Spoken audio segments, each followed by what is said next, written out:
Voilà, nous allons traiter aujourd'hui le chapitre sur les impasses du déclarant et donc avec un peu plus de possibilités aussi à voir dans ce chapitre. Donc prenez vos cartes, la zone numéro 1.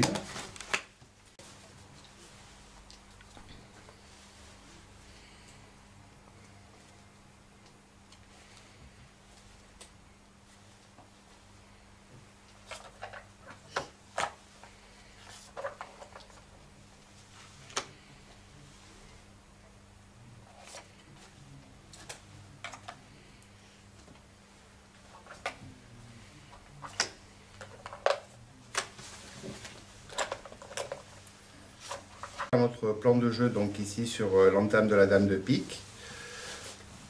Donc à pique, nous avons une levée sûre, nous en avons 2 à cœur, ça fait 3, une à carreau, ça fait 4, et 2 levées à trèfle, ça fait 6. Donc nous avons par contre une espérance de gain à carreau, si le roi de carreau est placé. Donc nous avons la possibilité de faire 3 levées de carreau supplémentaires, à condition de gérer au mieux donc, nos impasses. C'est ce que nous allons voir ici. Donc nous allons mettre un petit pic. Alors l'objectif étant ici, dans un premier temps, de couper les communications au cas où le roi de carreau serait mal placé. Un petit.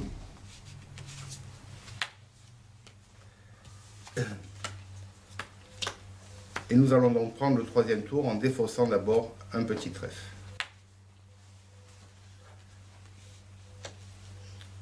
Alors nous allons jouer carreau, mais nous n'allons pas utiliser ici l'impasse forçante.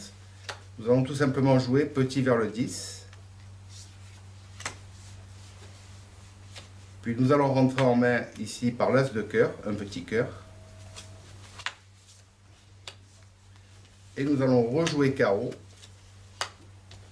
en mettant l'as cette fois. Donc on a utilisé en fait l'impasse sans faire de gaspillage d'honneur, c'est-à-dire que si on avait joué le valet de carreau, l'adversaire avec le roi de carreau second aurait probablement couvert, et donc le valet, le roi et l'as seraient tombés, affranchissant donc la dame et le 10, mais le 2 par contre aurait été donné à l'adversaire, c'est-à-dire le 8 ou le 9, donc aurait pu se faire. Donc nous avons évité ce gaspillage en jouant 2 fois vers les honneurs, et en évitant donc de jouer le valet impasse forçante. Donc là nous allons rejouer un petit carreau.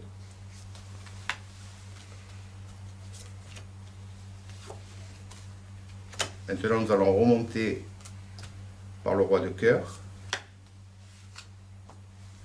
On va pouvoir tirer notre dame de carreau, le roi de trèfle,